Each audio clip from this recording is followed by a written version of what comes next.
Bonjour, je suis Sophie Crabette, chargée de plaidoyer à la FNAT. Aujourd'hui, je vais vous parler de l'essai encadré. Donc, l'essai encadré, qu'est-ce que c'est? C'est une mesure en fait qui a pour objectif de favoriser le retour à l'emploi des salariés en arrêt de travail en testant leur capacité à reprendre leur poste ou à en occuper un nouveau s'ils ne peuvent plus exercer leur emploi pour des raisons de santé. Durant cet essai encadré, le salarié va tester sa capacité à reprendre son ancien poste, tester éventuellement un aménagement de poste, voire les deux, tester un nouveau poste de travail, soit dans son entreprise, soit dans une autre entreprise, ou alors opérer une reconversion professionnelle. Alors, qui peut être concerné par cet essai encadré? L'essai encadré est accessible aux salariés qui présentent un risque de désinsertion professionnelle. Lors de l'essai encadré, le statut de salarié est conservé et la personne peut être soit titulaire d'un contrat de travail, CDI, CDD, ce peut être un apprenti, un intérimaire, un stagiaire de la formation professionnelle.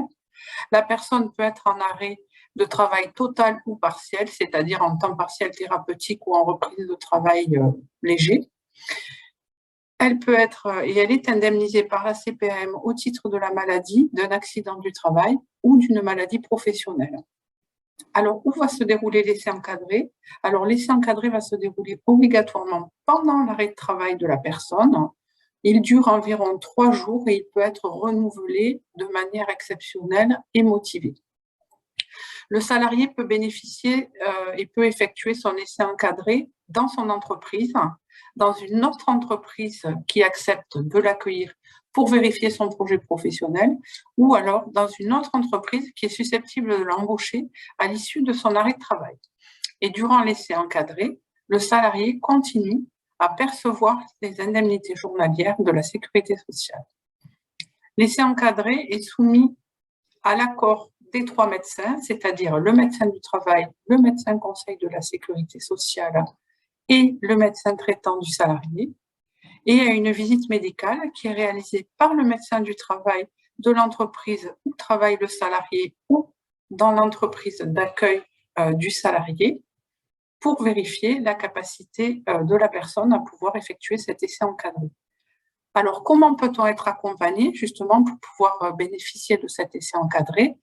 Tout d'abord, bien sûr, par le médecin du travail du salarié qui souhaite effectuer cet essai, puisque pendant la visite médicale, il va vérifier la capacité du salarié à réaliser cet essai encadré et en fixer les modalités et éventuellement à proposer, si le salarié en a besoin, des aménagements de poste nécessaires.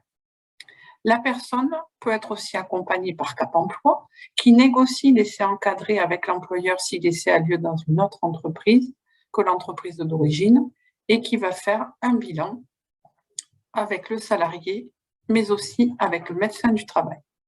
Ce peut être aussi une aide qui vient de l'équipe Comet France, qui est une association d'insertion professionnelle qui accompagne les personnes hospitalisées dans les soins de suite et de réadaptation. Elle peut ainsi aider un salarié dans la mise en œuvre de son projet professionnel. Donc, le salarié, lui, peut bénéficier évidemment de l'appui du Cap Emploi qu'on a vu précédemment, mais aussi peut bénéficier de l'accompagnement d'un assistant de service social qui va mettre en œuvre, avec l'accord de l'assuré, une intervention sociale qui sera individuelle et ou collective pour l'aider à évaluer sa situation, à construire un projet professionnel qui va être adapté à sa situation de santé et à ses potentialités.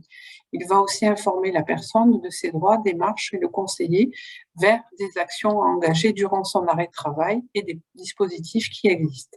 Évidemment, le salarié bénéficie de l'appui de la CPAM qui vérifie les droits et lui verse les indemnités journalières.